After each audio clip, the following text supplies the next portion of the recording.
দুইটা কালার। আচ্ছা, এটা বুকিং চলতেছে আমাদের। শুরু করছো? সো গাইস, আমি ওপো শোরুমে চলে আসছি। আপনারা জানাবেন যে আমি কোন ফোনটা নিব। এটা আপডেট। এটার দাম প্রাইসটা কত? এটা প্রাইস হচ্ছে 28000। সরি, এটা হচ্ছে 25000। এটা 25000। 25000 টাকা। এটা 24990। এটা 24000। 24990। 24990 টাকা এটার দাম। আর এটার দাম সেম প্রাইস, সেম। দুইটা কালার। তো এই দুইটা কালার আপনারা চাইলে নিতে পারেন। সো আমি বর্তমানে কিন্তু চুয়াট্টাতে আছি। চুয়াট্টাতে আসছি আমি। আপনারা যারা সিলেটের মধ্যে আছেন, বাইরের শোরুম অবশ্যই আসতে পারেন। বাইরের শোরুমটা একটু দেখাই দাও।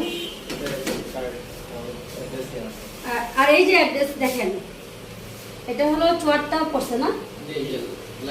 আপনারা যদি চান যে ওপো আপনারা কোনো মোবাইল নিতে চান, তাহলে এই শোরুমে আসতে পারেন। এই যে বাইরের অ্যাড্রেস লেখা আছে।